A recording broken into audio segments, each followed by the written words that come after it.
Are you looking for another way to spend your time thinking about movies and television? Then listen to Comment Section with Adam and Tyler, where we'll talk about movies, TV, and comic books. Hear us give rants about stuff we hate. More often than not, we'll fall down the rabbit hole to never return, flowing off topic with questions like, what's your desert island streaming service? What's your Pixar character Avengers team? What movie did you used to hate that actually is trying to seem pretty good? And what's the best Batman suit? Michael Keaton. And other riveting rabbit hole questions. We take entertainment to an unhealthy obsession. So, if you want to fall down the rabbit hole with us, listen to Comment Section with Adam and Tyler. On Apple Podcasts, Overcast, or wherever you get your podcasts. Hey, real quick before we get into the show, I just want to say we recorded a couple days before Facebook Connect happened, but I just want to say I called it. Welcome back to Bold of You to Say, the show on the internet. That's it. We are back with our review of Bill and Ted Face the Music. We promised, 3 weeks ago now that we were going to review this movie, and by golly, we did it. It's mostly my fault it's been so late. Time has not been very kind to Jerry. So, before we get into the movie though, the Oculus Quest 2 was unofficially announced by Facebook. They did some promo videos for it that got leaked online, but they're obviously official. They're legit. They're our first look at the Oculus Quest, besides all the other leaks that came out. But this is the one with the most information on it, so we're going to discuss that, and then we will get into the movie. We're going to face the music together. As always, there will be timestamps in the description, and so you can skip to whatever topic you'd like. There's only a couple topics in the show, so I don't know how useful it'll be, but they're there for you. And I'm here for you too, viewers. Thank you, Jared. You can trust me with whatever, except for that one thing.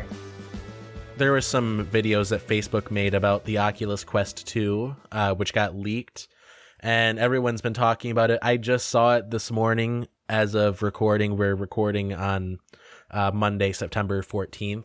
Facebook Connect is still, it's happening in a couple days, so obviously we haven't seen it yet, so we don't know everything that's, coming out.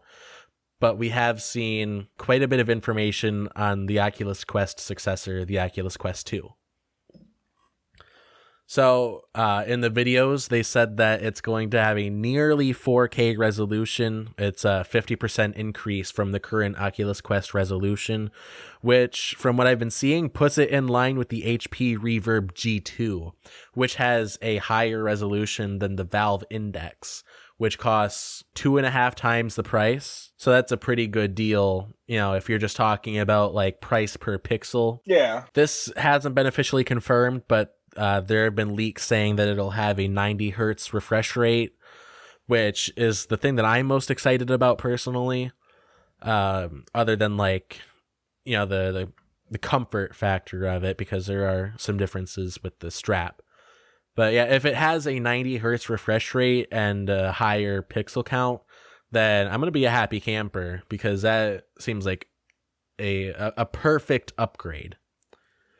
The controllers have also been updated, so they took a lot more inspiration from the original Oculus Touch controllers that came on the Rift CV1, not the current controllers that come with the Rift S and Quest.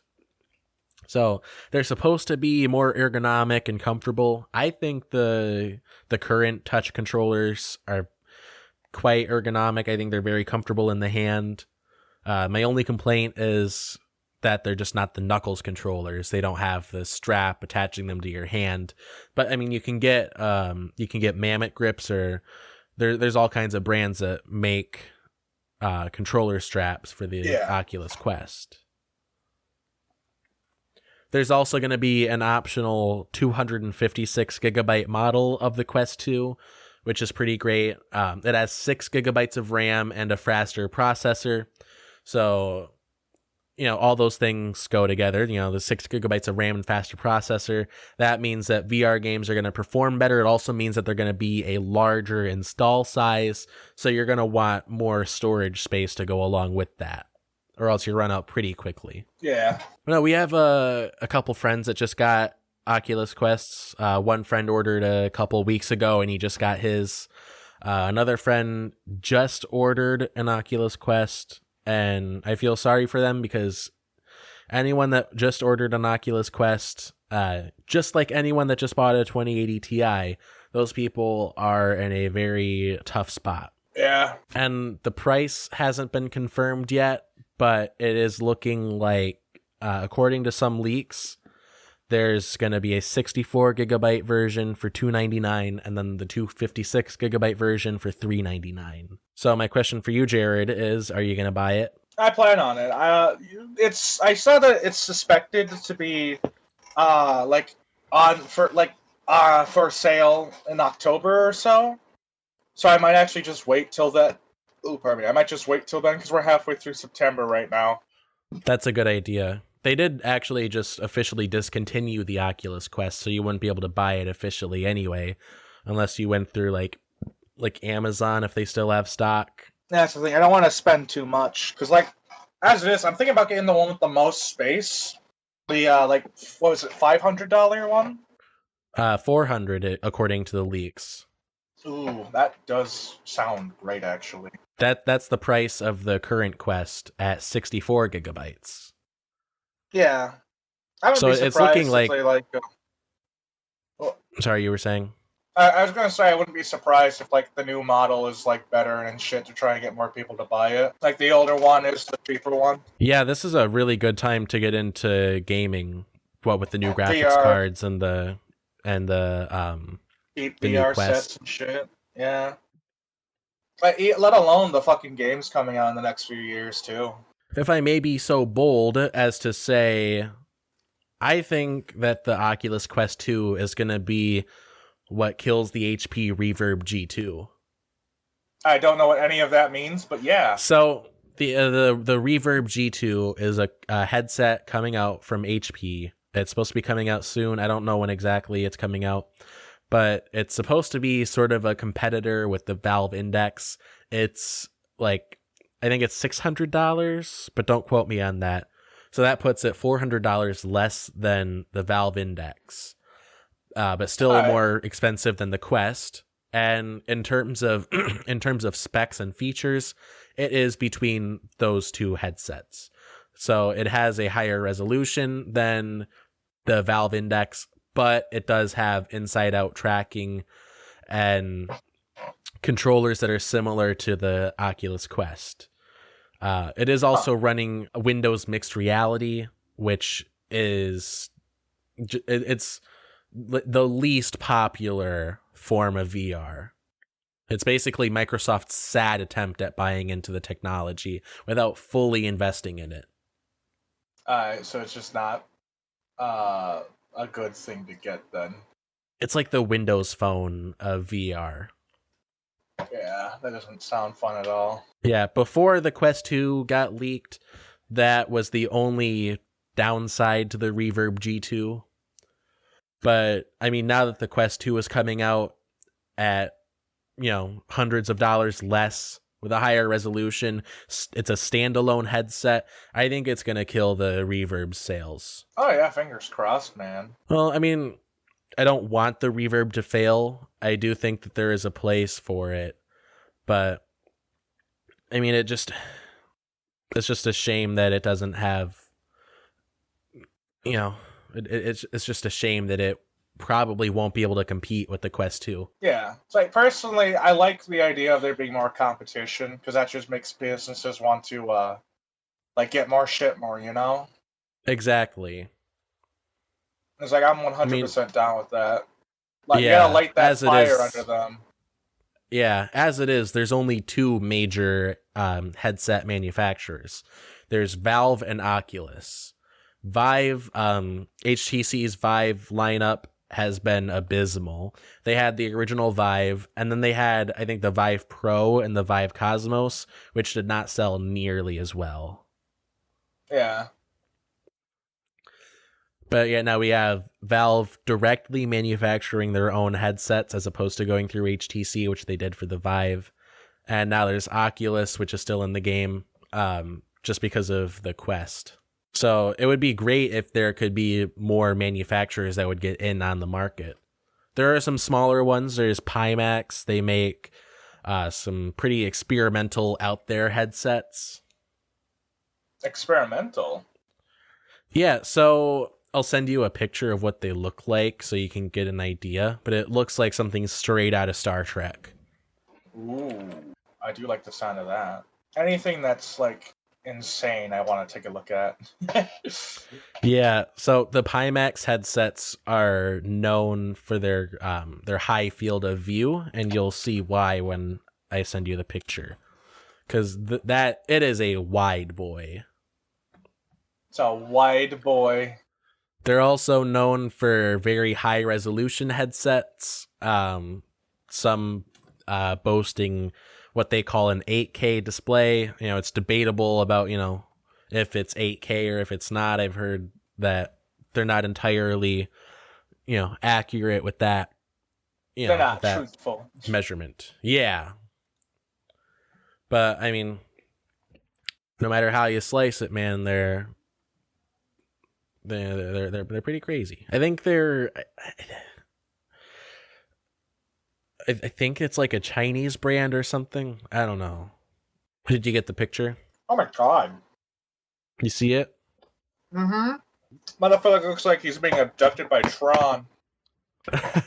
He's about to enter the fucking, what do they call it? Shit, what's it called in Tron? I don't know. I haven't seen it. It's their, like, little thingy.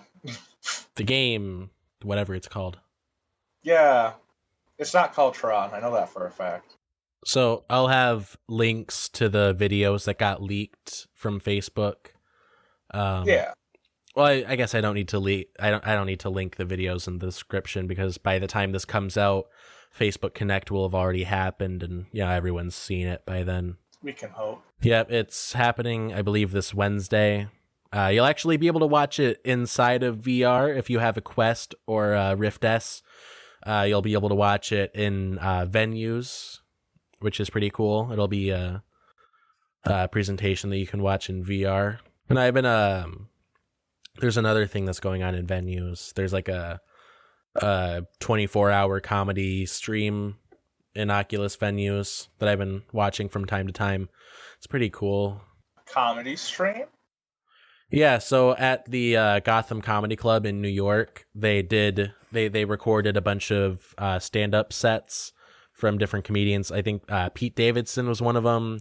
Hassan Minaj was one of them. There's some other ones I don't remember everyone that's in it, but yeah, it's pretty funny. They had like a camera set up in the comedy club, and they just recorded it, and they have it set up so you can join in VR, and it's pretty cool.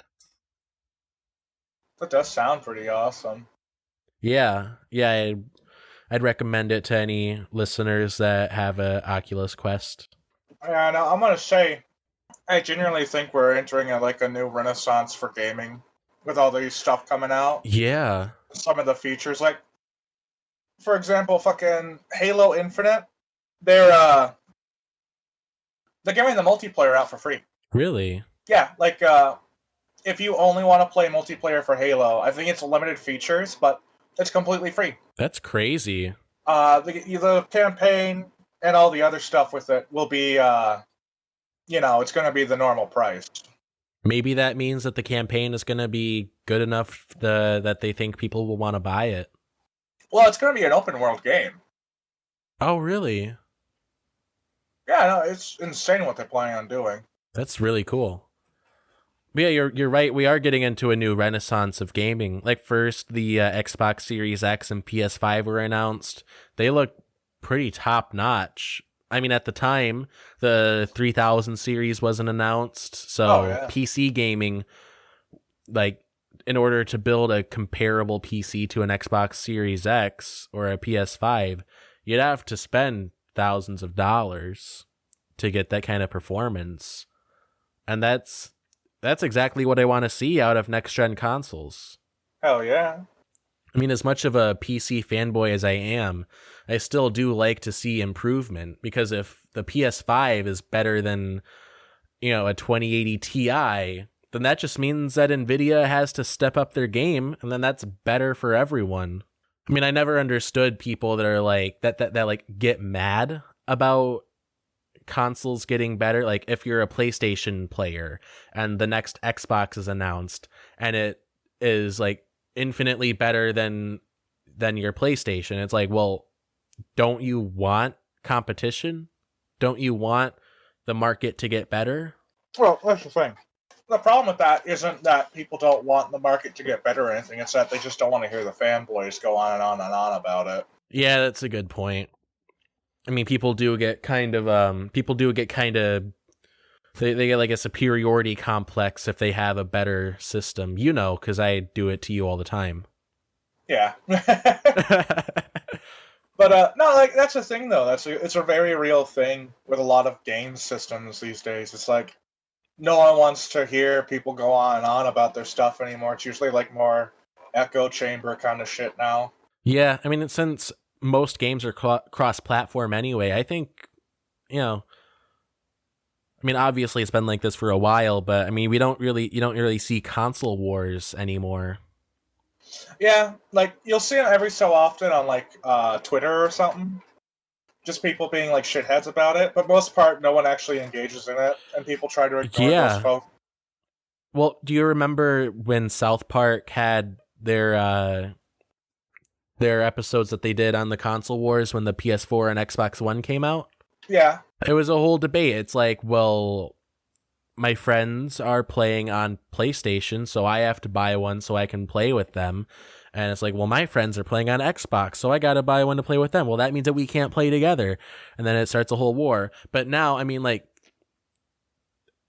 unless you're playing like a Sony exclusive, most games are cross-platform, so it doesn't matter. And everyone gets to play together. That's one thing that really makes me happy, is just how far we've come. Yeah, it's incredible. The fact that we are able to actually do these cool things now, and it's not just delegated to like what like one guy with a fucking Xbox or PlayStation wants. It's like, oh, you guys want to play this game? It's cross-platform. Like, shit, we have games that right now are becoming like honestly really fucking good, like almost out of nowhere.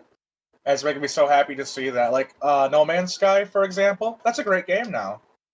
I would recommend people get that game no matter what. Yeah, I remember when it came out and it was regarded as hot garbage. Yeah, before I would totally be like, no, don't buy that game. It's shit. They don't have anything in it. But now it's like, well, damn, they did it. It's like, I've never been more proud of a small company. Because you know what? They proved it. They proved everyone wrong. And that's the kind of triumphant story I love to hear. Hell yeah, man. Yeah, no, I completely think, though, that we are, like, entering in the newest stage of gaming altogether. And it's going to be a wonderful thing moving forward. I couldn't agree more. Like, I can't wait. Are you ready for the future, Alex? We're already in it. We're just going to go even more into the future. Tubular! That was dumb. I'm not going to do that again. No, I can't wait until you get a Quest 2, so then we can play Rec Room together. Oh, yeah. I'm probably going to wait until I get more money. That way I know I have enough for it and shit. Today's show is brought to you by Uncle Vincent. Uncle Vincent is an amazing resource for learning all kinds of useful skills. If you're a photographer, he can help you get the perfect shot while keeping the lens completely out of view. If that's not your thing, you can also learn how to hotwire a car and unlock a window from the outside. Tell him our show sent you, and he might just tell you how he got his eye patch. So at the end of Bill and Ted's Bogus Journey, they're playing on stage as Wild Stallions, fully formed. They're like in their prime, and there's a sequence of like newspaper and magazine clippings with headlines about their band. So I got the video playing. I'm just going to go through and read each headline.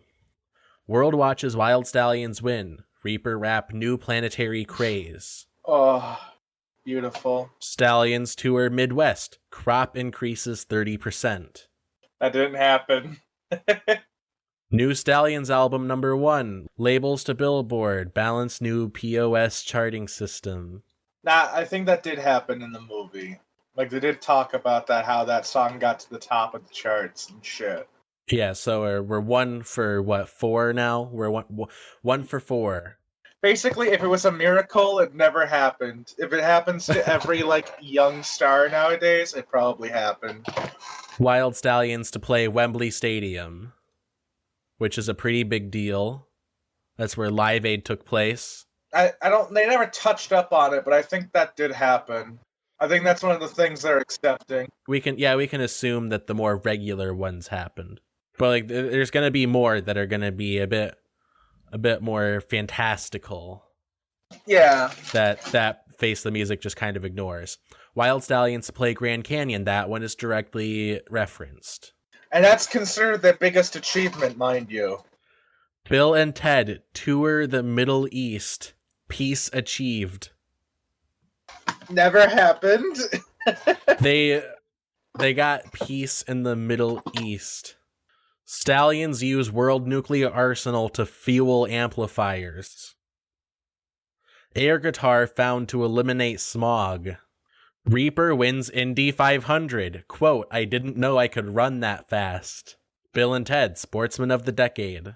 Death to record solo album. Now, that did happen. He made several of them, in fact. Yeah. Chucked Anomalous to wed Missy. He was the bad guy from Bogus Journey. Yeah, that doesn't really... That doesn't get... I feel like that gets ignored. Yeah.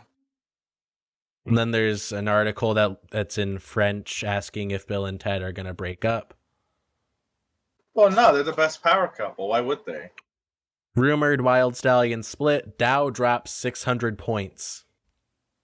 Alright, the Dow part didn't happen, but the splitting up part does happen. No, they don't split up. I mean, Death does go on to... He has a failed solo career, but Bill and Ted don't split up. Oh yeah, I know, As this next headline states, Wild Stallion split a hoax. Dow to record high. Yeah. No, but like, they, it's just those two, though. Like, there's no other people in the band. And like, Death was their bass player for a good time. A little upset those weird monster things didn't show up again. Not gonna lie. And then there's one from Spy. It says, B&T, we have nothing bad to say about them. Not even the tabloids got shit on them. Grim Reaper and lip sync scandal. Okay, I believe that. That probably has happened. Reaper solo album flops, rejoins Wild Stallions. That kinda happened in the movie. Yeah, so that seems to get ignored. They kind of like streamline the whole history. Like, I guess they never get back together in the universe of the third movie. I consider the third movie its own universe, honestly. Wild Stallions to play Mars. Station. Never happens. It never gets even acknowledged in Face the Music. The Kid Cudi or whatever. He, doesn't he say station at the end?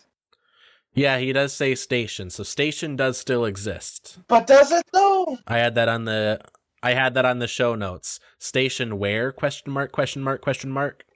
Yeah.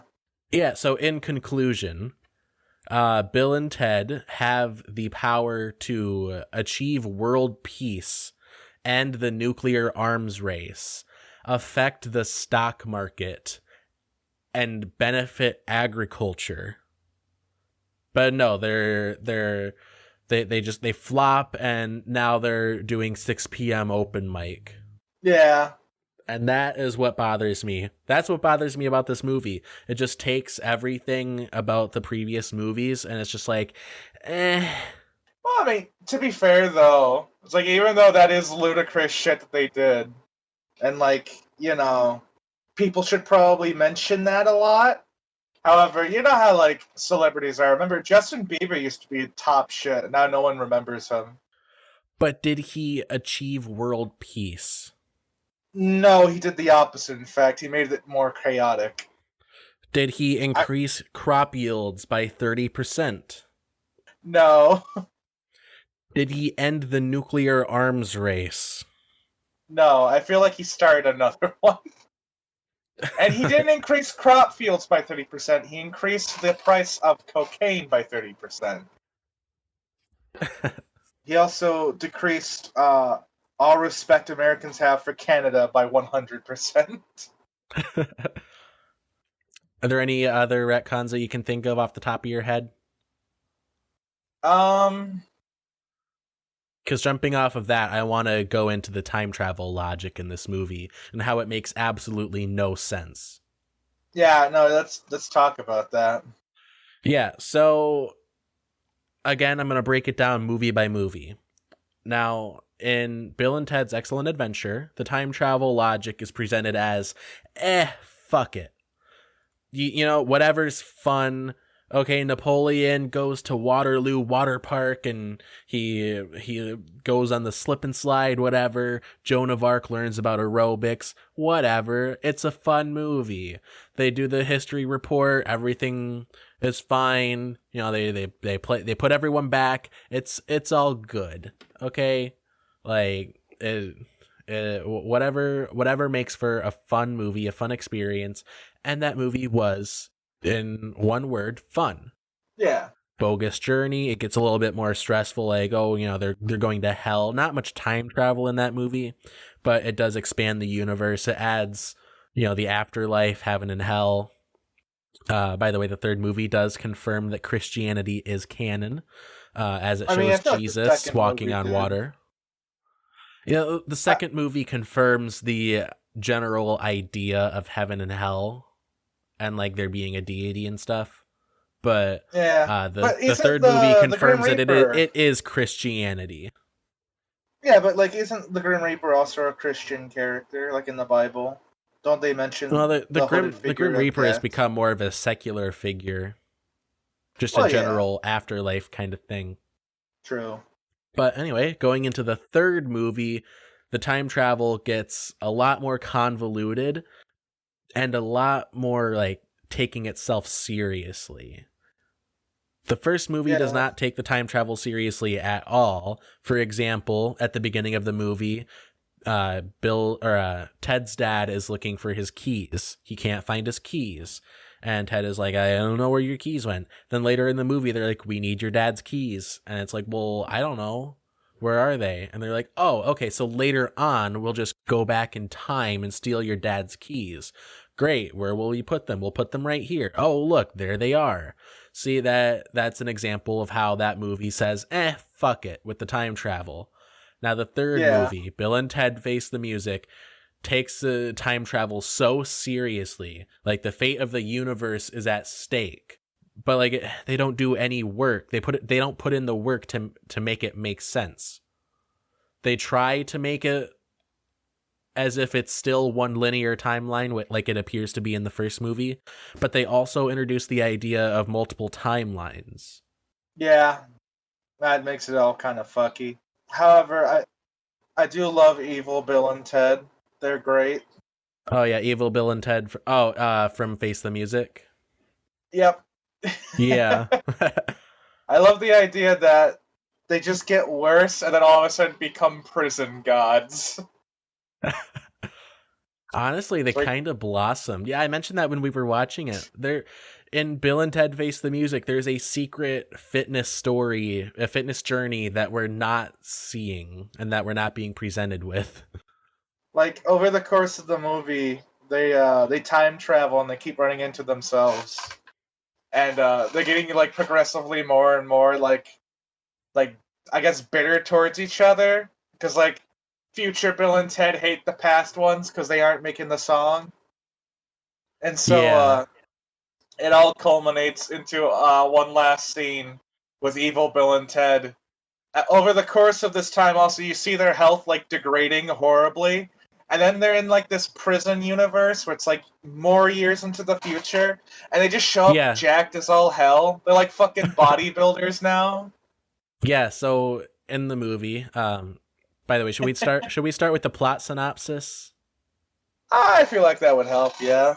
But yeah, we can just talk out the plot of the movie. So it opens with Bill and Ted at the it opens with the narration from the daughters, and they're talking about how like, you know how that stuff all like happened, they played on Mars and stuff. Yeah, no, none of it happened, and they're failures. And so now they're playing at a wedding. They're trying some new psychedelic shit with their music. It's very guttural. Lots of theremin. And everyone's like, this sucks. Me, like the songs, the music they play in the beginning reminds me so much of the soundtrack from the first Pathologic game, which can only be described as techno horse archer. It's great. That sounds very intriguing.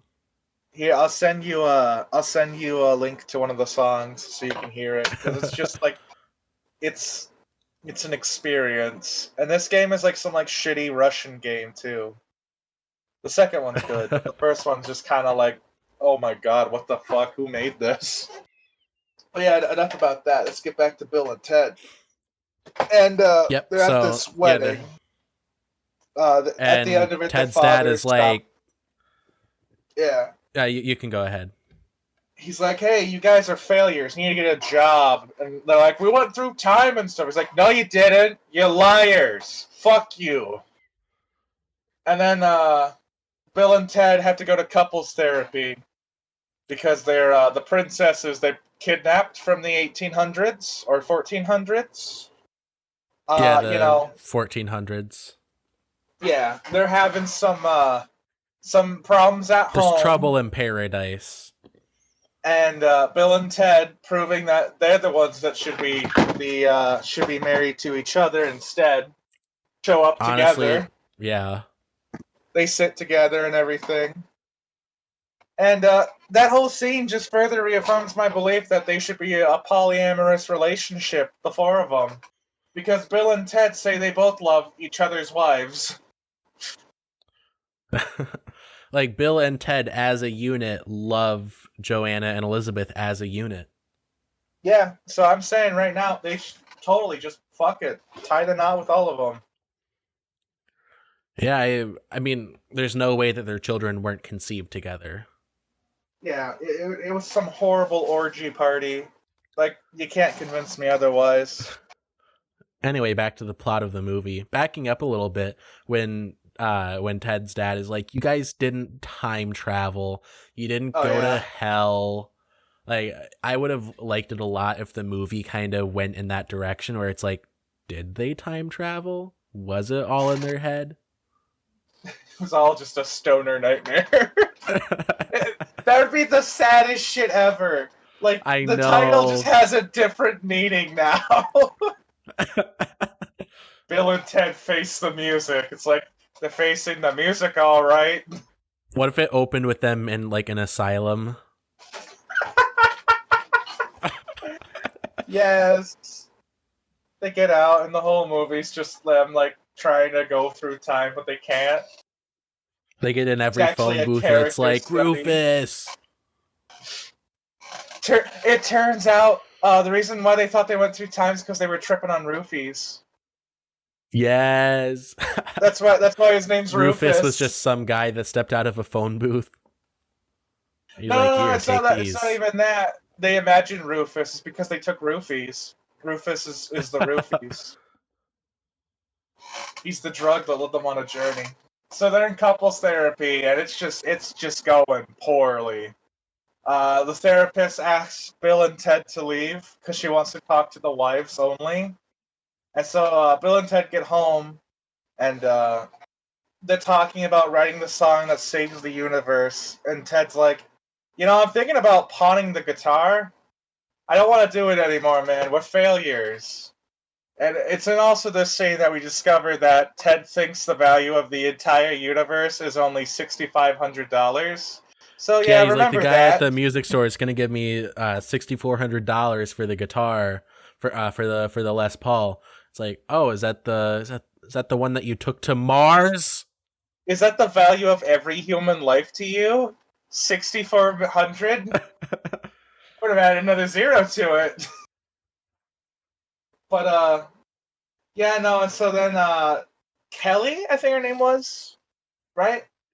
Which one? The girl from the future. Yeah, let's just say Kelly. I don't know. I think that's right. She comes in. She's like, guys, Let's come just with say me to the Mabel. future." Yeah, Mabel. She's like, come with me to the future. Come on, let's go. And they're like, okay. And they get there, and the fucking great leader, the one lady, she's like, hey, you guys are fucking up. Come on, get to it. Make the song. You have like. Fucking... Yeah. By the way, you have an hour and a half. That's what it was. You have an hour and a half before the universe falls apart, and like they show it was like 70 minutes, so you have an hour and 10 minutes. Yeah, but what they show in the beginning before, or is it after the voiceover, is that the universe is getting displaced, like George Washington and Jesus swap places and shit like that. It's just getting confusing. There's wounds in time, one might say.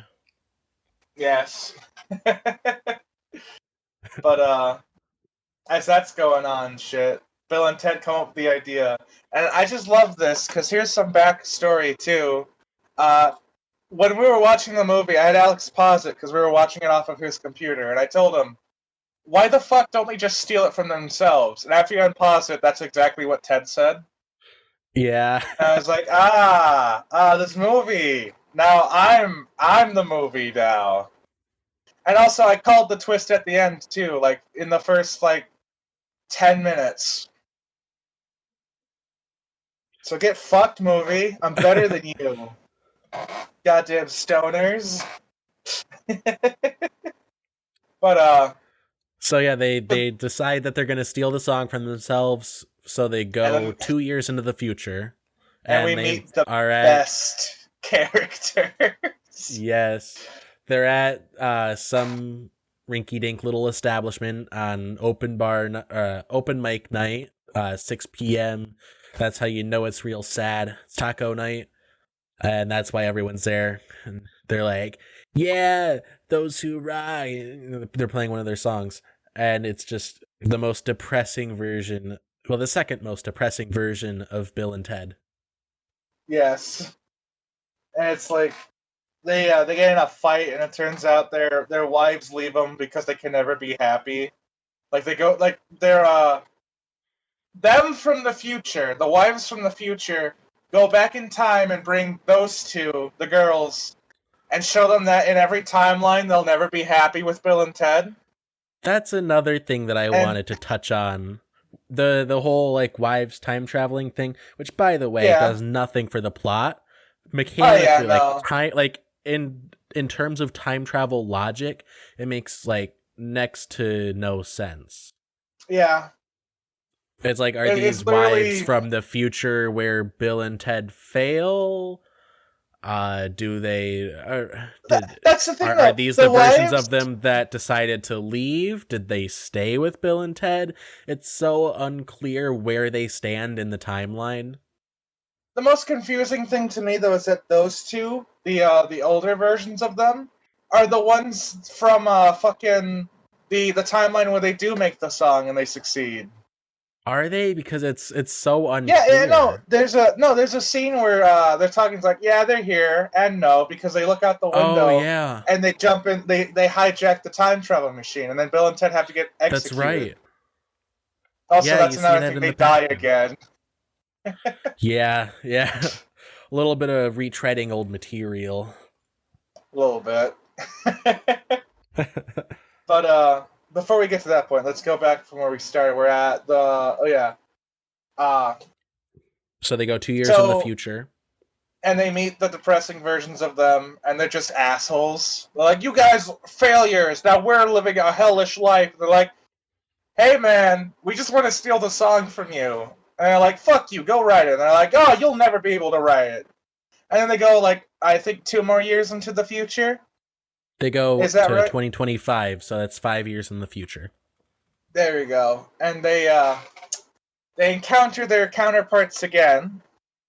Oh, I feel The like I should first mention. most depressing versions of Bill and Ted. Yeah, hold on. Before we go into that part, what happens before then is that their daughters meet up with the time travel lady because she's like, oh, I gotta stop them. Because thing we forgot to mention is that the great leader lady wants to kill Bill and Ted now because apparently people Yeah. think that's what's gonna save the universe. That's So another they thing that I send- want to talk about. And yeah. I know I seem a little scatterbrained with this, but I just have a lot of opinions on this movie. So, Oh yeah. in Bill and Ted's Excellent Adventure, George Carlin's Rufus tells them that the future society is based on the music of Wild Stallion. And Yeah. now we are finding out that in the future, what Rufus was acting on is a vaguely worded prophecy that says that Preston Logan will write a song that unites the universe. Yeah. That's another retcon that I fucking hate. But anyway, back to the Oh. movie. It's so beautiful. But so they send a robot back in time to kill them. Who also has his own character arc, which is depressing. Yeah, this robot like gains sentience and learns that murder is wrong. Yeah, and then like is shit on for the rest of the movie.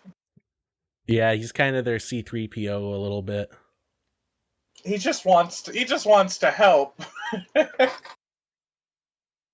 But no, so the daughters then decide that they're gonna try and help by getting a band together so that when Bill and Ted return, they'll have a group of people to perform with them.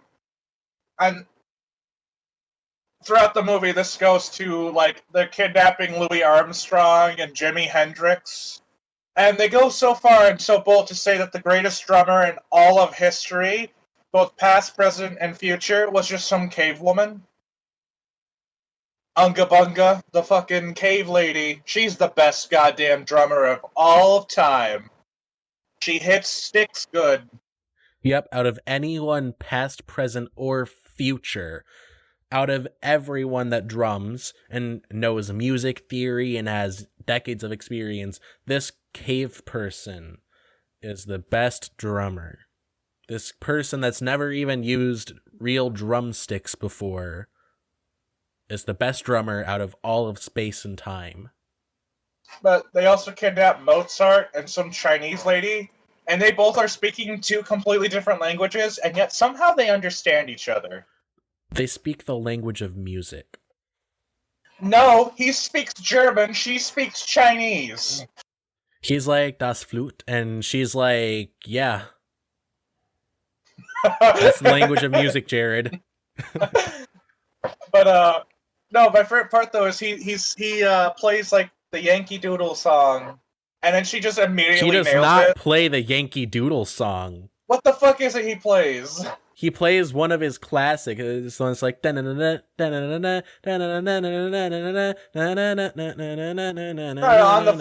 flute. No, I'm talking about on the flute. That's their concerto. He does not play Yankee Doodle. I could have sworn he does. Alex, we're gonna need to cut this out. I gotta go check on something. Are you a small business owner in need of an online presence? Today's show is brought to you by a guy I know who can get you a website real cheap if you don't ask questions. Okay, I'm sorry about that. I forgot I offered to buy dinner. Alright, so where were we? I think we were talking about either the robot or them going through time, the daughters.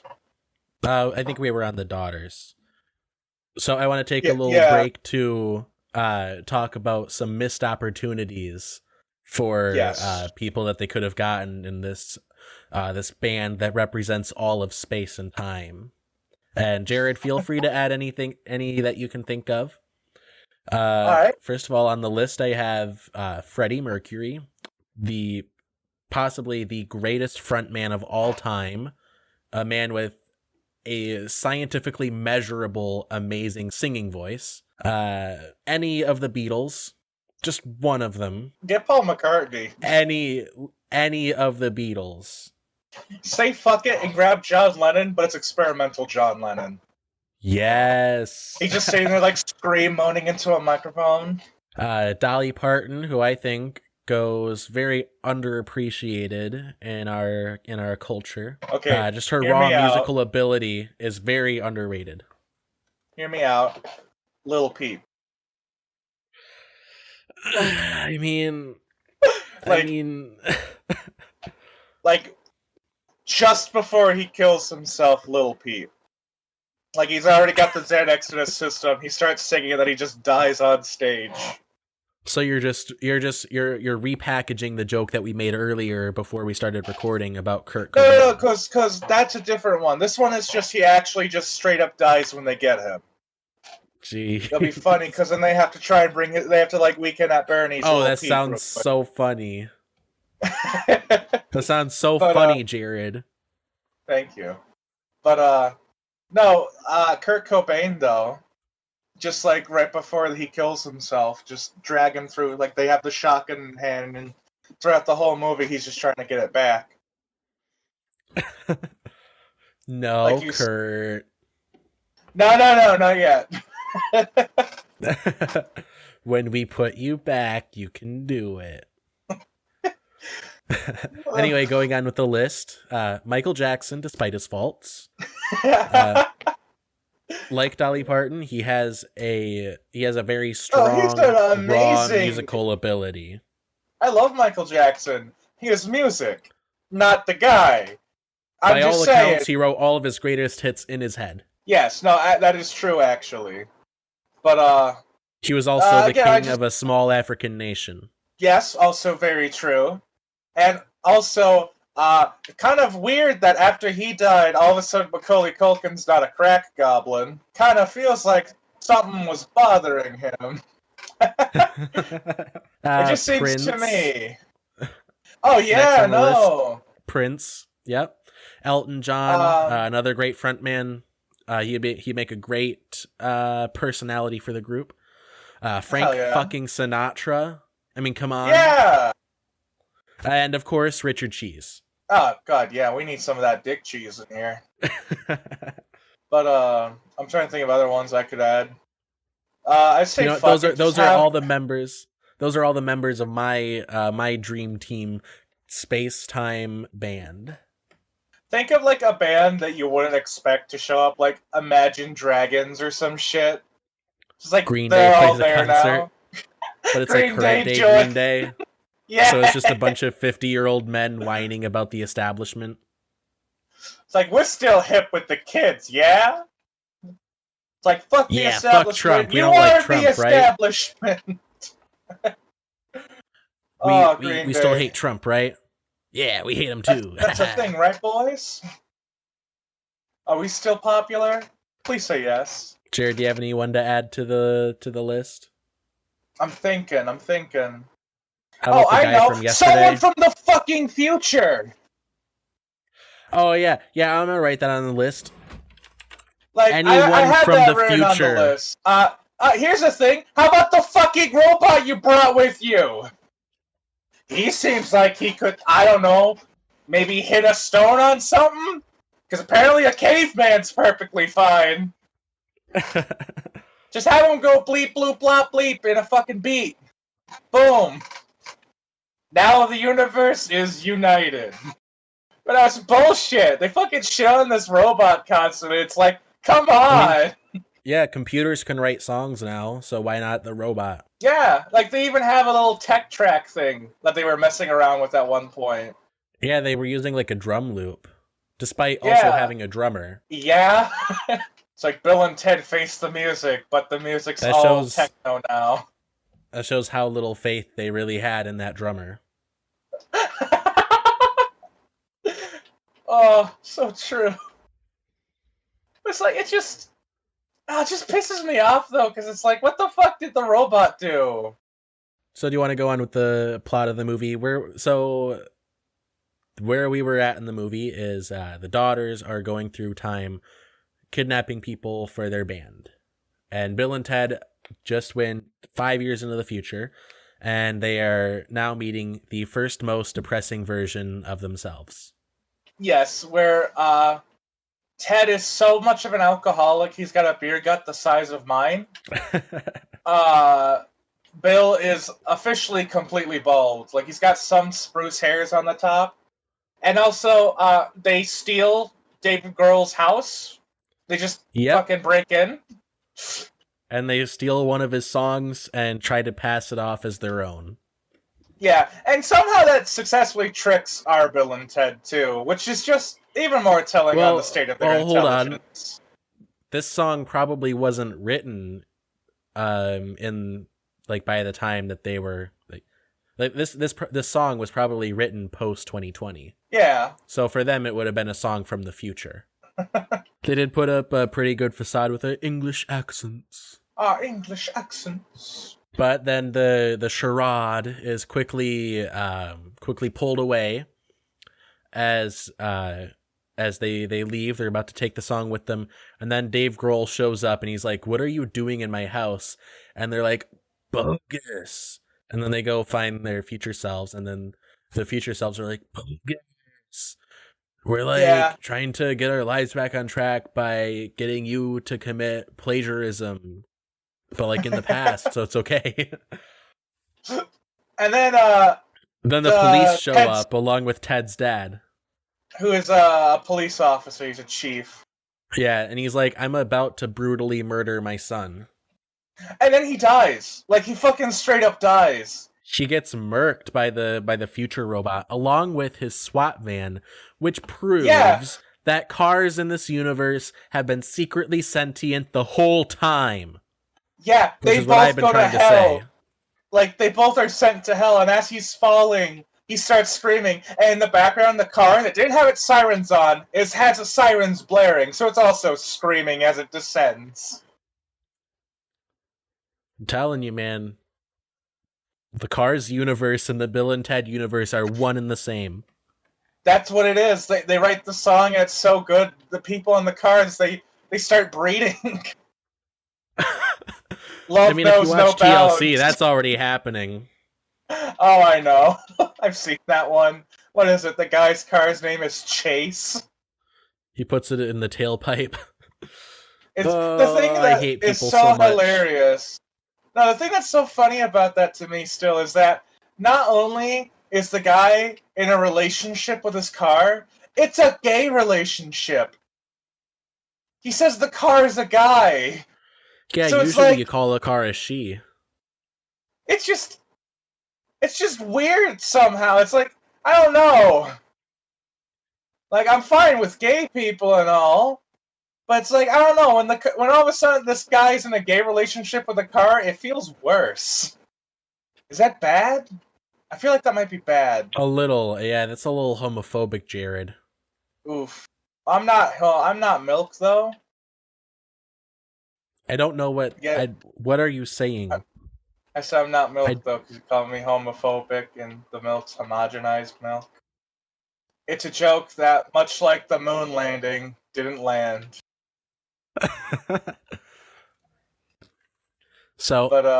Anyway, Ted's father gets fucking murdered by the future robot. And his car, don't forget the car.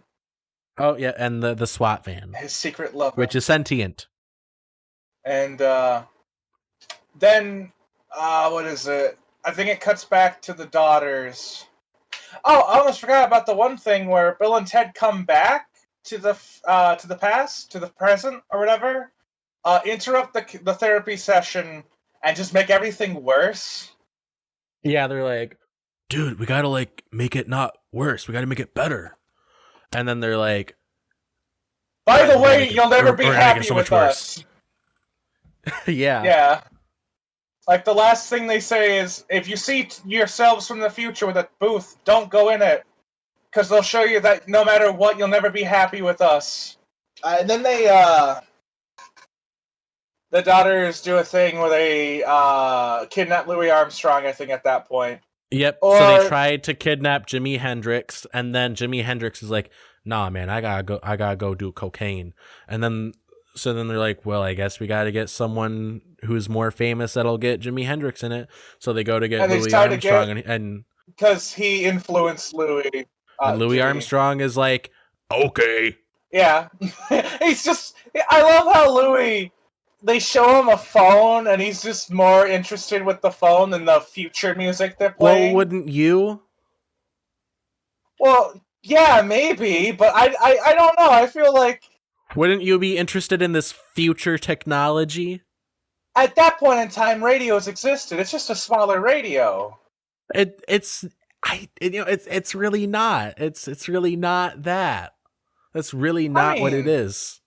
But that's what they were using it for. It'd be like, it's A just my radio. Walkman is a smaller radio. Yeah. A small radio is a small radio.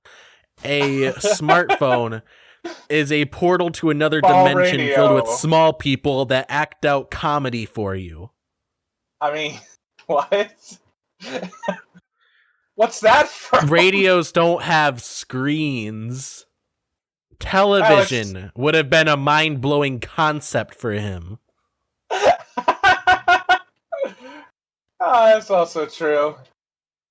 A film projector at that point was cutting-edge technology.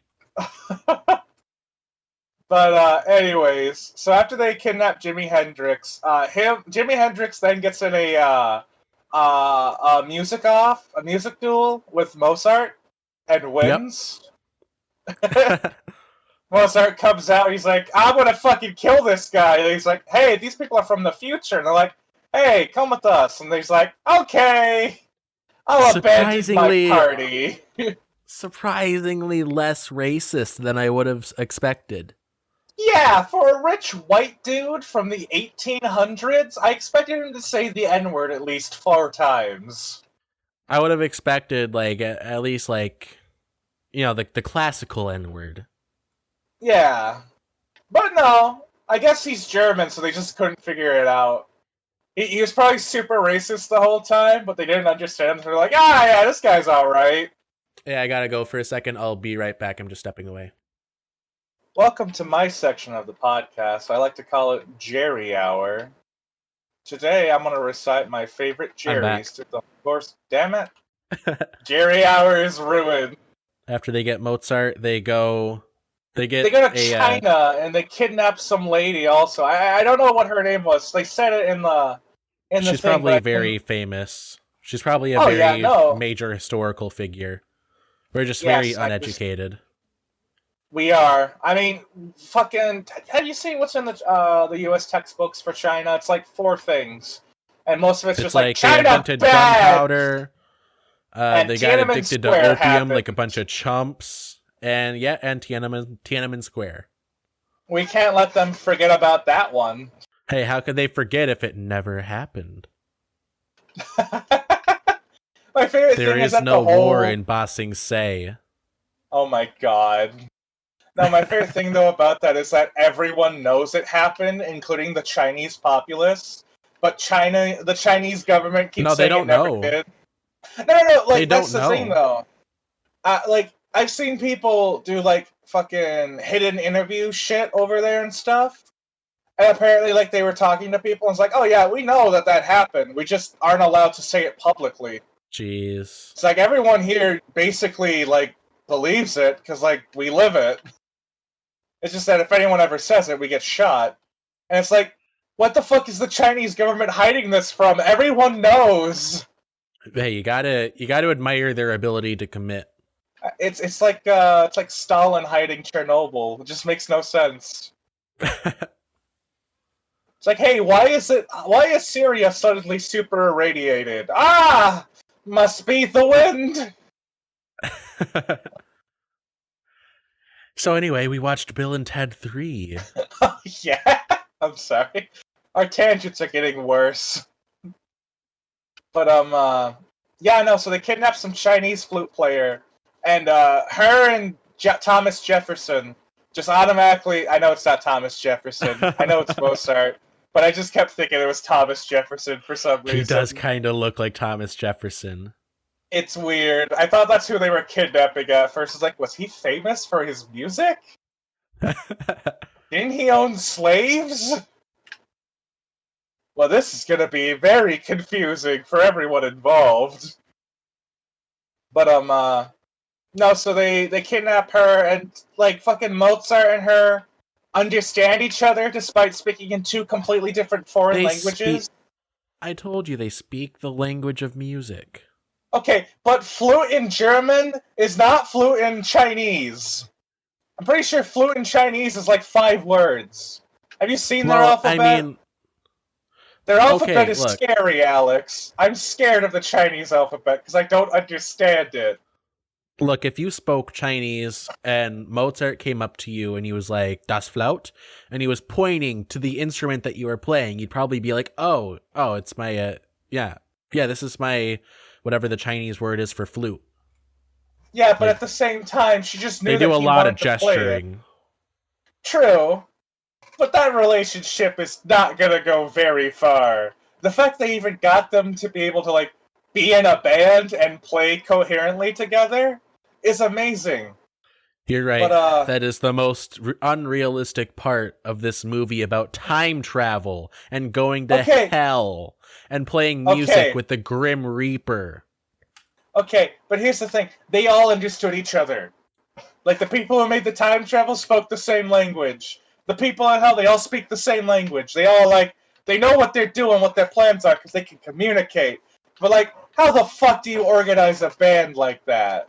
It's like, this guy doesn't even speak English or any language. He speaks in grunts. He's a caveman. And yet, somehow the best drummer of all of the universe. The multiverse, I'm sorry. It's just... Yep, the multiverse, because they did introduce multiple timelines in this universe, which just broke everything. And speaking about that, let's get back to Bill and Ted's side of this journey, where they go to the Hell World, the wasteland that is their life in prison, in which they become gods. Yep. They seem to be pretty popular. They lead everyone in the prison yard in music time. Their music time, I love it too, because it's just the chanting from fucking Batman. It's the chanting from the Chop Shop. From Robots. From Robots? Hell yeah. It's great. You see, that's the song that unites the world. Through fear. They don't want to get fucking thigh snapped by fucking Ted. Jesus Christ, that man was a Goliath. Yeah, that's what I'm talking about. There's a secret fitness journey that isn't shown.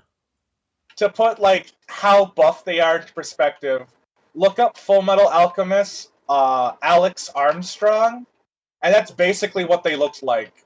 So after they have a confrontation with themselves in the prison, they're like, we're gonna go through time instead and replace Full Metal Alchemist what? Alex Armstrong. Trust me, you'll know him when you see him. Do you see him? Yes, yep. I see it. I'm not wrong. That's exactly what it was like. That was just fucking Bill. But the resemblance is uncanny. I wish we had like a fact fiend kind of setup where we could just like throw the picture on like a screen or something for the audience. Yes. But oh god, that'd be a lot of work though. Ugh.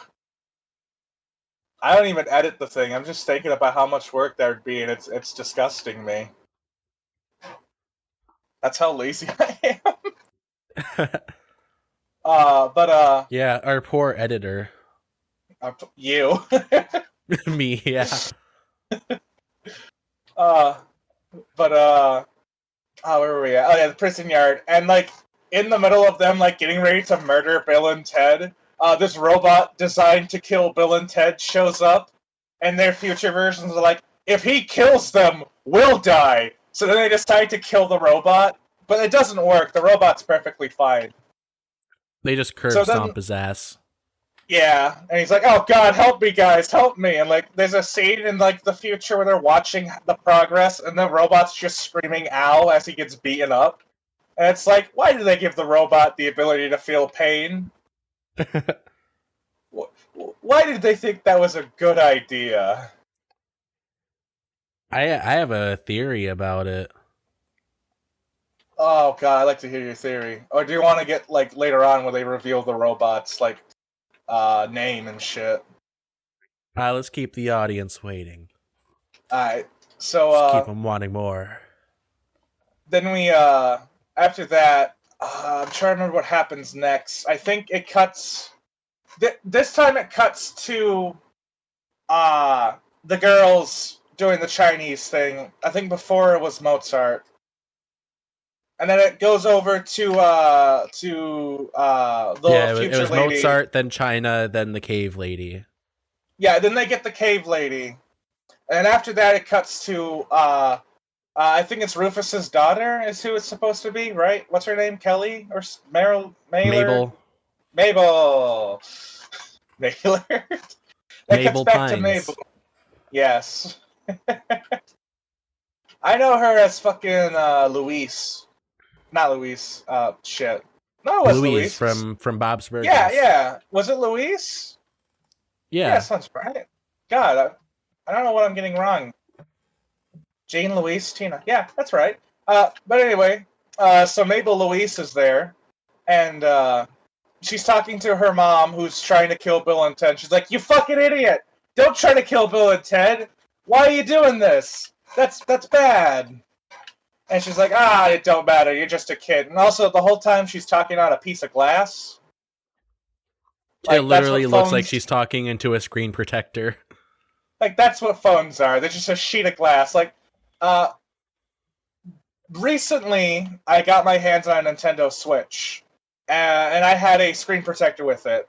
Alex had to give me one of his old ones. No, I got it from you, but I bought it off of my mother. I buy a lot of my stuff off of my parents, because they just don't... they don't really like the stuff too much. You bought your Switch off of them?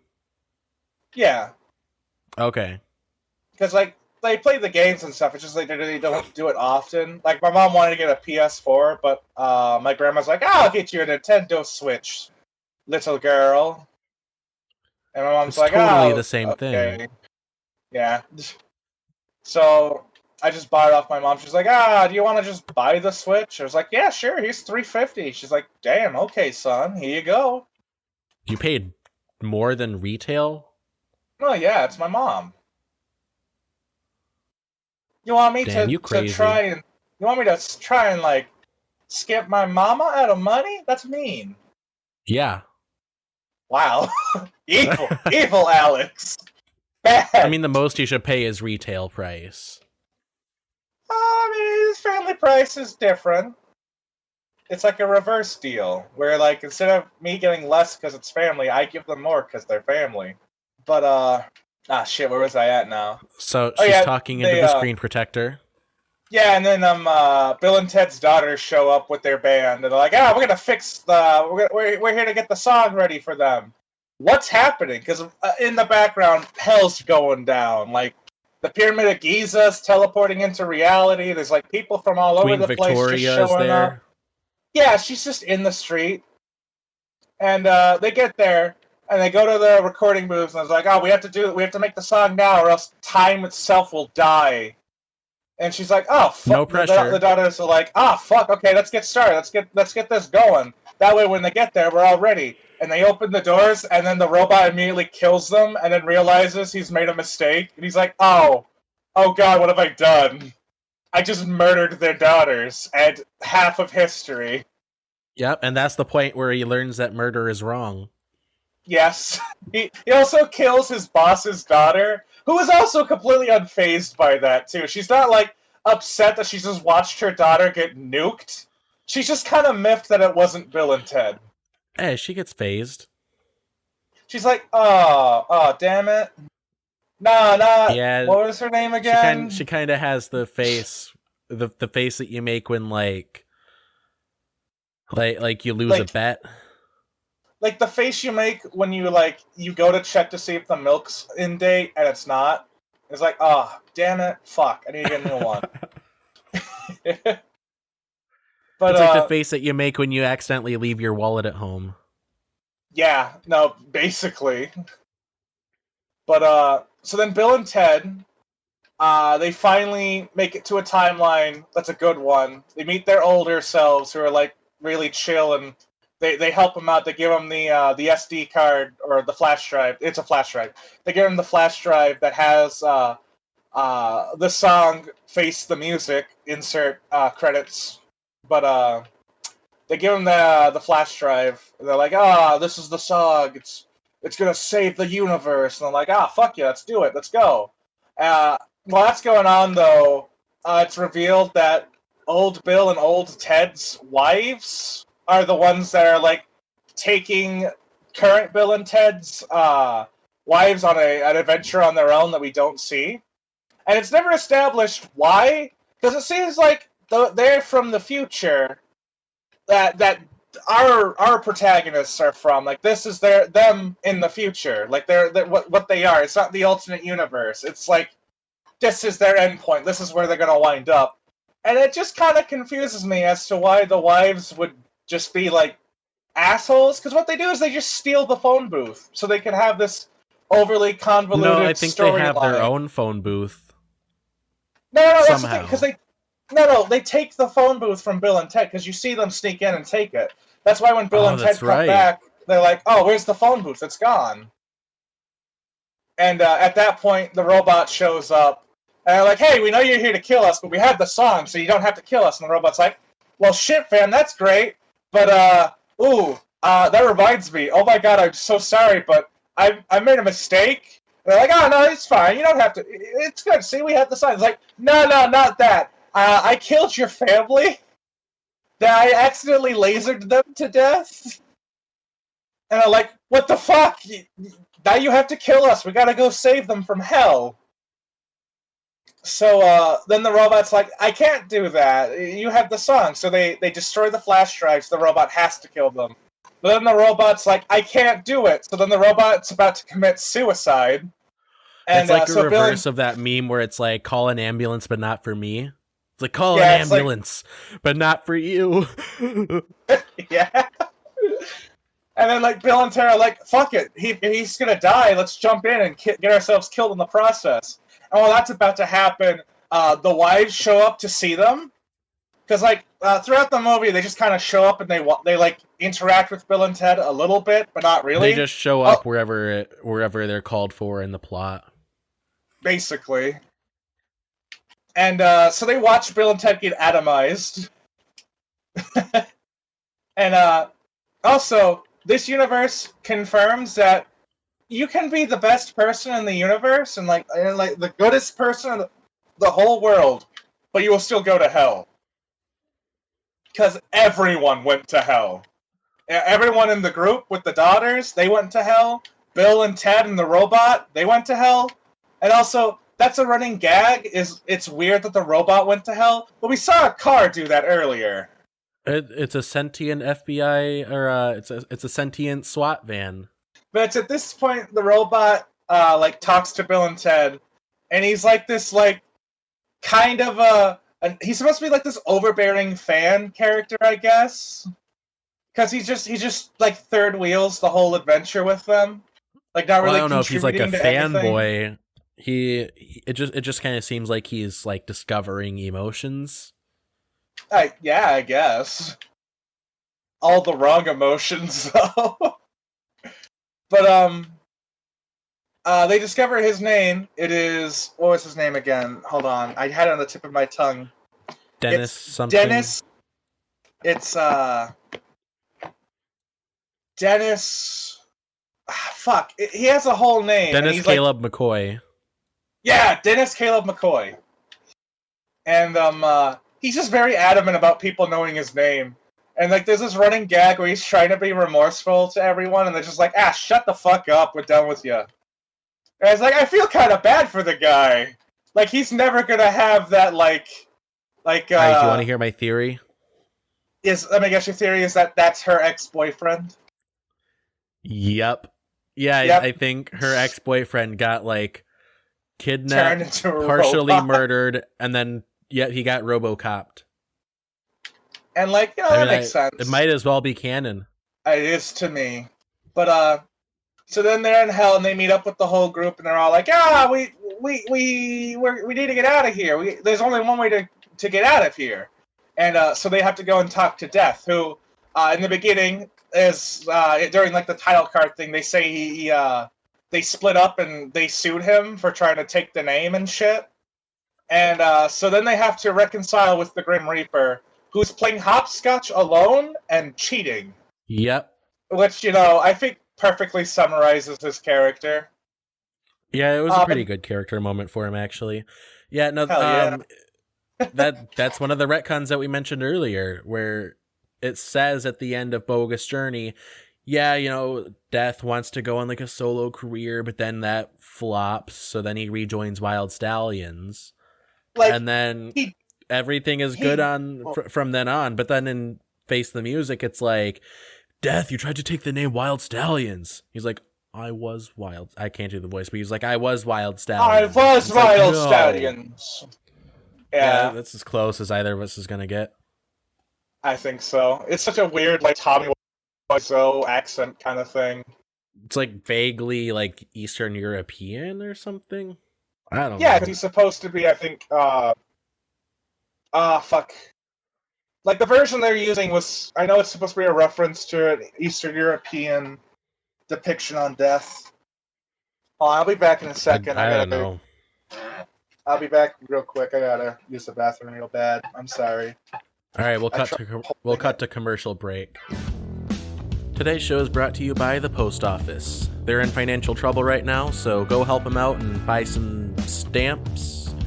Hey Google, how do I financially support the post office?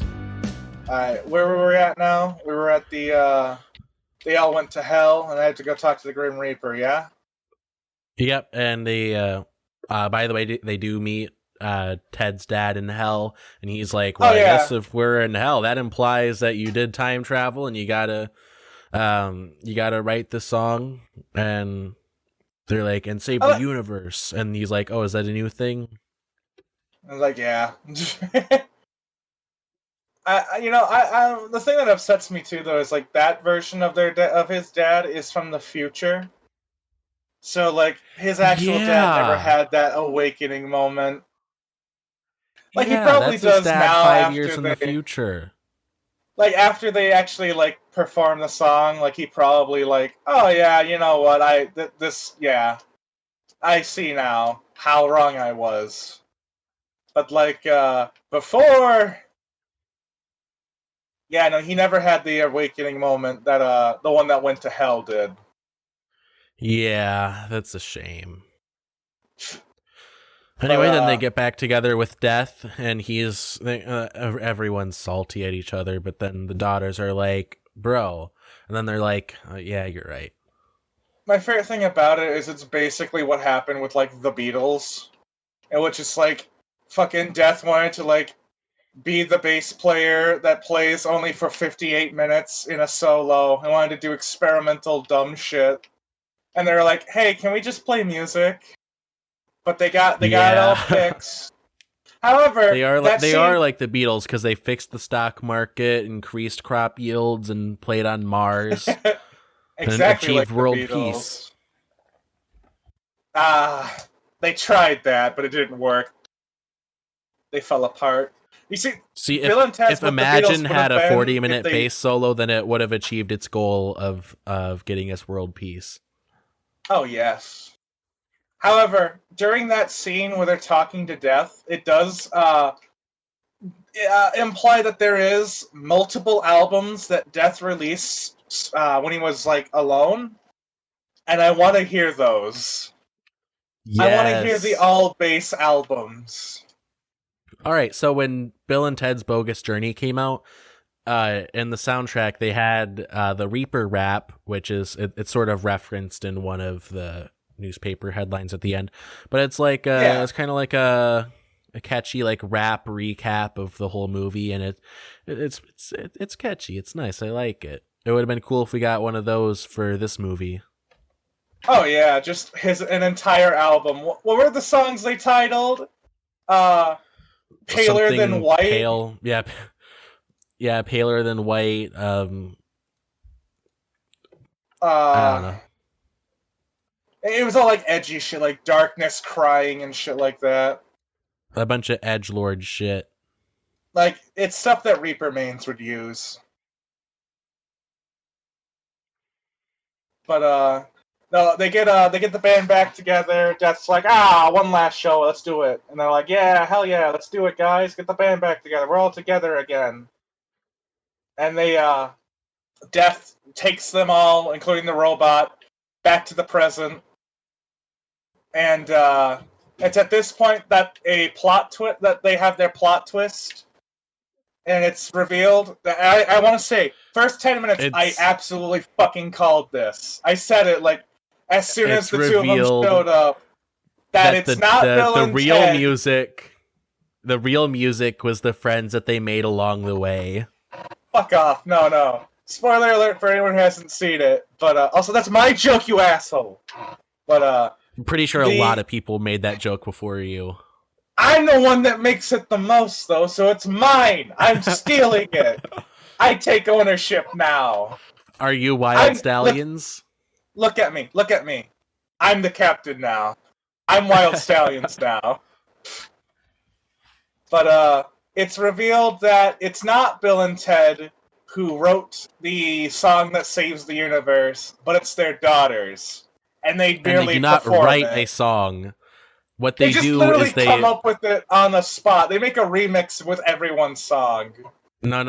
What they do is they like go into DJ mode and they like sample a bunch of other previously existing works and then just hodgepodge it together into like a club mix combining Mozart, prehistorical drumming, and Jimi Hendrix and Louis Armstrong and the embodiment of death and death too.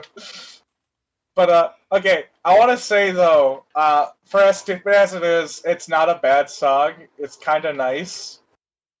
It has no lyrics though. It's just instrumental. And like, honestly, I think God Gave Rock and Roll to You is a much more uniting song. That's the song that played at the end of Bogus Journey. I think it was supposed to be the one that unites them because, like, you know, then all of a sudden all this shit happens and they become gods. Yeah, but, I mean, it's not a bad song. It's literally though just samples. The one that they sample together.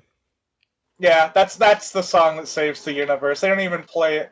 Like they do the guitar riffs in it and stuff, but beyond that, they have like no connection to it. It's like it's a great. mess. It's beautiful. I mean, that's the thing. It's not a bad okay, song. You know what it reminds me of? It feels like main menu music. It's like in the movie Sing Street, where like when they first get the band together and everyone's just like playing their instrument and like there's no like real cohesion or anything. Everyone's just doing their own thing, and it's like a cacophony of noise. That's what it is. That's the song that unites the universe. No, because like it has more to it than that. Like it at first, yeah, but like, you know, there's more to it. Like they actually get like a tempo going. Like I feel like if they had lyrics, yeah, they have a tempo. The song that saves the universe, at least it has a tempo. Well, yeah. At the end of the day, in the modern future of music, that's the least we could ask for. It's got to have a tempo, bare minimum. It's like we have songs which have only the lyric Gucci Gang repeated forever. So, you know what? My bar for what music is very low. Good point. Yeah, no, the song Face the Music feels like it should be the main menu theme for Face the Music. And like I like it, it's just I don't feel like it's the song that will save the world. Fair point. Like I don't think angels I don't think an angelic choir singing could save the world. I mean, yeah, this movie does kind of suffer from like an overabundance of hype. It's like it builds up just this unachievable climax for itself. There are 3 movies saying that they are going to make a song that's so amazing it will like reshape humanity for the better. How the fuck first 2 are you movies supposed had to make that? They had the right idea of just having it happen off screen. It's like, oh, it's gonna happen. Trust me, it's gonna. This story isn't about that. It's about you as just 2 teenage guys just going through time, doing your history report, going to hell occasionally. For this movie, it's like showing you how the sausage is made, and like you don't want to see it. Oh my god. No, to be honest though, I am happy that they at least did make this, because that means that they'll never, we'll never have to worry about people making any more Bill and Ted movies, because this is like the absolute, there's nothing they can do with this now. I heard, actually, like, I just saw, like, a video on it, like, while we were recording, well, like, just before we were recording, but like I didn't watch it, of course. I just saw like the title and thumbnail. But apparently there was a Bill and Ted TV show. Yeah. I mean, let me guess. Was this in between Excellent Adventure and Bogus Journey? I have no idea. I told you just now everything I know about it. Okay, I would believe that completely. There's a video about it. Bill and Ted sitcom Forgotten Failures. Oh. I'll send you the link. It was a sitcom? Evidently. No wonder it failed. You can't make Doesn't a even have the time original travel actors. sitcom. How the fuck do you make a time travel sitcom? It's probably not even about time travel. I hate that even more now, and I don't even know what it is. Yeah, so I'll have to watch that later. That amazing thing. So anyway, we're at the tail end of the movie. They found out that the true music is the friends they made along that the we way. made along the way. And they perform the music, and then Bill and Ted's wives show up, and they finish that story arc by just saying, yeah, even though like all the other universes said we're unhappy, we are happy, so we're gonna stick around. And it ruins why Bill and Ted finally have their relationship thing. Assholes. We've decided that we like being underappreciated and having no affection showed towards us as individuals. We like that. Please don't send us back to medieval England.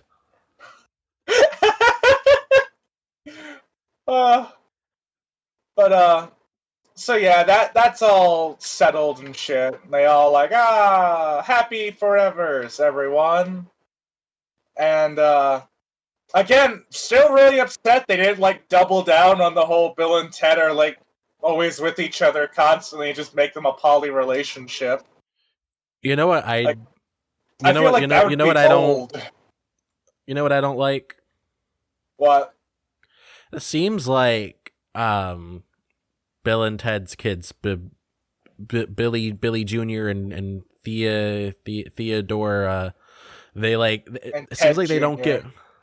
It seems like they don't give 2 shits about their moms, because their mothers are out doing the same shit their dads are doing, like time traveling and stuff, and they're like, I wonder what our dads are up to. Oh, to be fair though, they have no idea the moms are doing it. That's something that only 4 people know about, including the therapist. Yeah, it didn't even like click in my head until just a minute ago to think like so these are Bill and Ted's daughters and these other people are Bill and Ted's wives.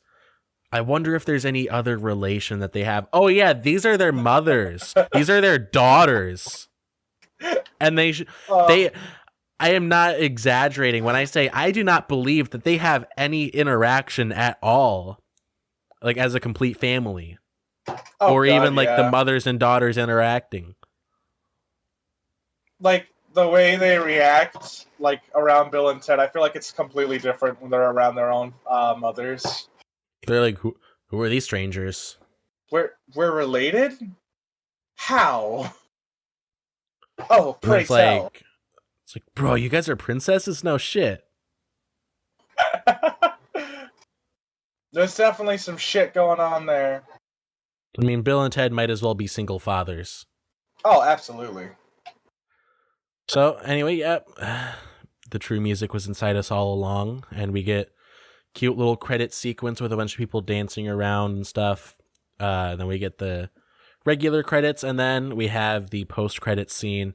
It's geriatric Bill and geriatric Ted just jamming out, just rock out with their cocks out.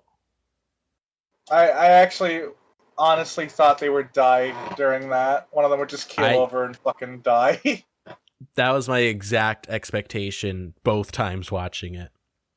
Oh. Because I didn't remember if it happened the first time. I was like, do they die? Is this it? Is this the end? And even then, do they just end up in hell back with Death? Yeah.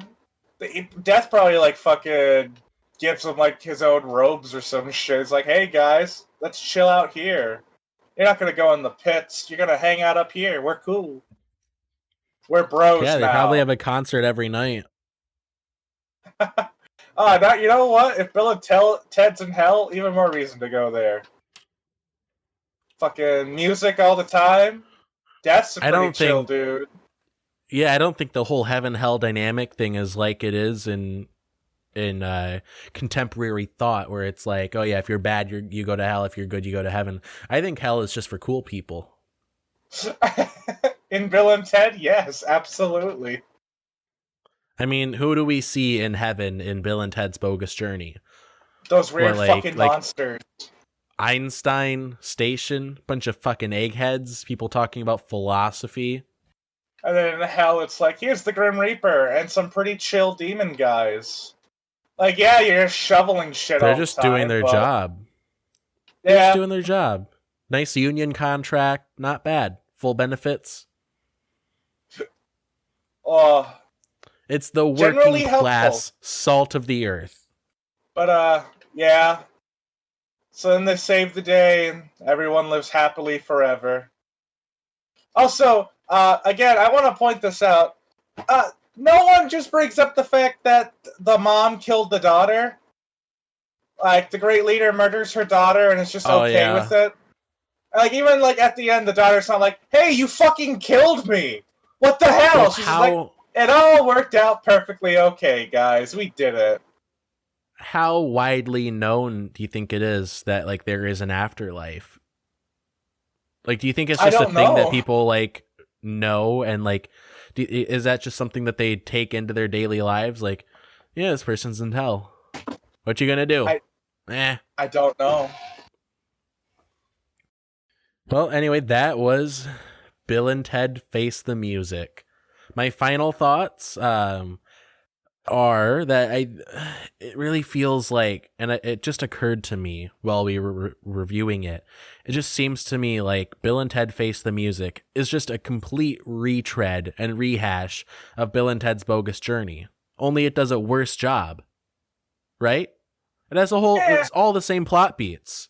Yeah, kinda.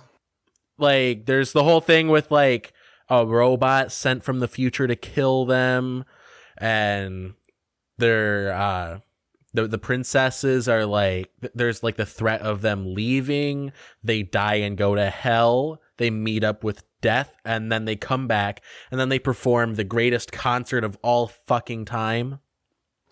It's the same goddamn movie, I just realized. Yeah, you're not wrong. I feel like it was same all just movie. Fan service. I feel like it's like many of those sequel things where it's just fan service. Like, look at the new Star Wars sequel, the trilogy. Like, honestly, yeah, this is like service. This is the Rise of Skywalker of Bill and Ted movies. I wouldn't say it's that bad. I'd say it's more like Force Awakens, where it's like it's like if you split the difference between Kingdom of the Crystal Skull and the Rise of Skywalker in terms of, like, sequels. Well, that's the thing. I don't think Face the Music is that bad of a film. Where, like, with Rise of Skywalker, I say that it was a bad movie. Like, the plot and everything about it. Like, Bogus Journey is basically just the one that came before it. So I would say it's more like The Force Awakens, where it's literally just A New Hope, but slightly different. That's a good point, actually. It's like there's just different names. Also, the daughters have the first movie basically retread also, where it's just them collecting historical figures. Yeah. Yeah, so Bill and Ted Face the Music is just a combination of Bogus Journey and Excellent Adventure. Mm-hmm. Complete fucking retread. All right, I change my verdict. Worst movie ever. 0 out of 10. Would not recommend, but like, yeah, still watch it if you want to.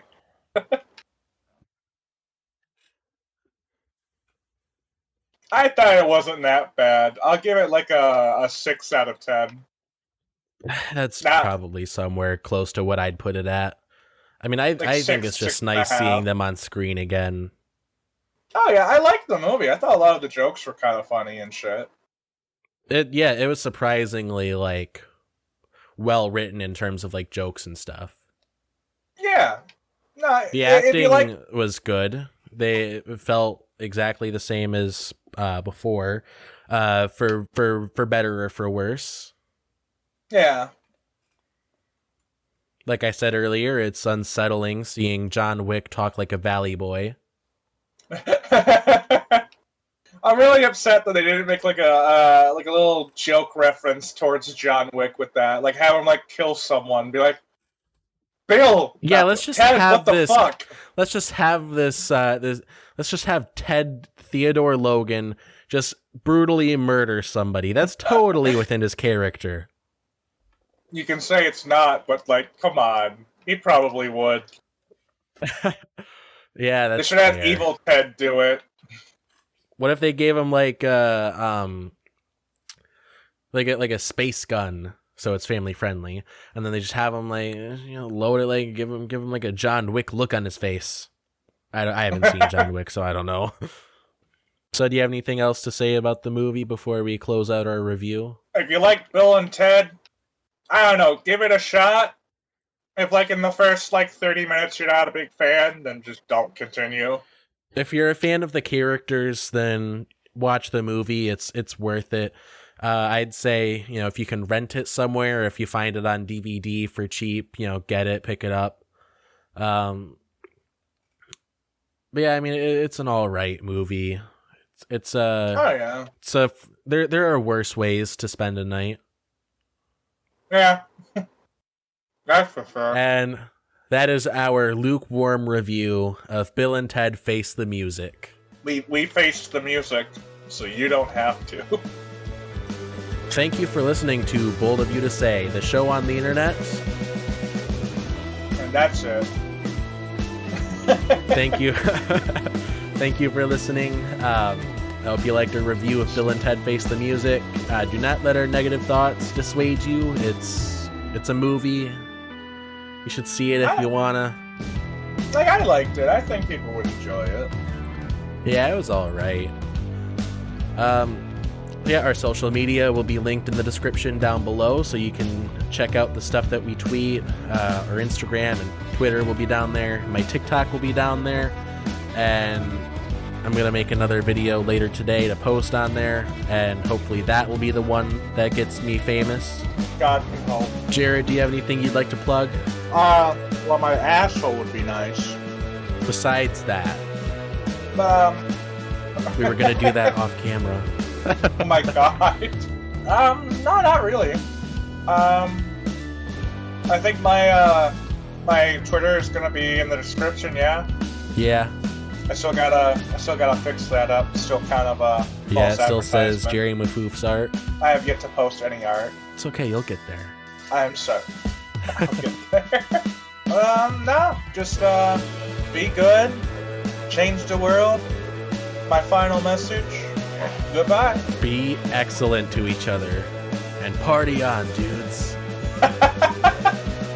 Yes.